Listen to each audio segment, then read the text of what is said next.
got the boots? You are ready for an adventure, but are you truly prepared for country living? Let's chat about some important considerations when it comes to shopping for rural properties on this week's VP Pulse.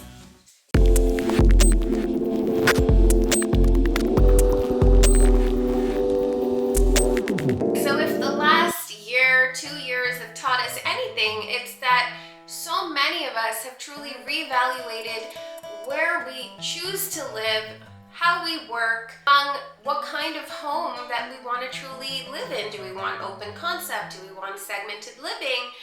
And we found that there was a mass exodus. Okay, so that's a little bit dramatic, but there were people leaving city centers in search for more space. So if it's just moving from one subdivision to another subdivision, it's simple enough. However, when it comes to securing a rural property, things can get just a little more complicated. There are some important considerations that you have to make when it comes to shopping and picking the right rural property. So, things that we see in any subdivision and city center are access to water, access to heating, access to sewer lines and sewer systems. So when it comes to a rural property, a lot of the times at these country properties, you have well water, sometimes propane when it comes to heating. It's a septic bed, so it's not your sewer line that's, provided by the city. So when it comes to water, it's simple enough, you are using well water. So when you're shopping around for a property in the country, you want to make sure that the well is in good shape. You want to make sure that the well water has been tested and it is in fact potable water.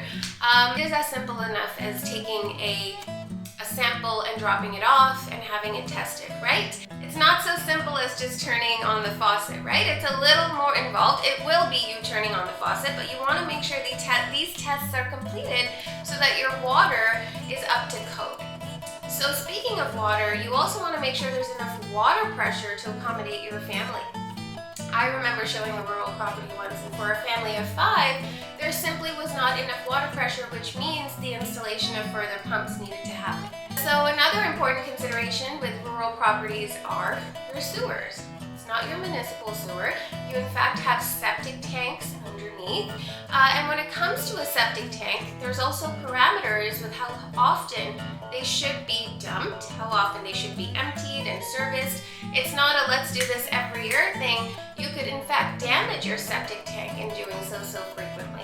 So when you're shopping for a rural property, the size of the tank, when it was last pumped, and the condition that it's in, who is servicing it, those are all important questions to consider, and making sure it's enough for your family. Yet another thing is heating. Sometimes rural properties require the use of propane tanks for heating. Sometimes it's a mixed situation where they have some forced air and some propane or boilers, right? So reading the fine print on each of these properties is important. I have to say, I have started to enjoy, and I actually look forward to showing rural properties so much so now because I love the challenge of figuring out the intricate details. And let's be honest, the sunsets are almost always worth the drive. Oh, and here's one more point to consider. What about wooded areas? Getting access and buying this plot of land with an existing dwelling on it doesn't automatically mean that you can do whatever you want on this piece of land. Even though you own it, there might be stipulations and restrictions as to how much you can actually develop and clear cut on your land. Should it fall into a conservation belt, you might be required to maintain a certain area of wooded land. There are certain restrictions and there are certain protocols and procedures that you have to abide by when it comes to maintaining your land. Alright, so we have just started to cover the surface of rural properties. I hope you found some value here. And hold on, my most favorite property that I had a client consider was one with alpacas, and that to date is still likely my most favorite memory when it comes to rural properties. Alright guys, I hope you find some value here. I will see you next time on VP Pulse.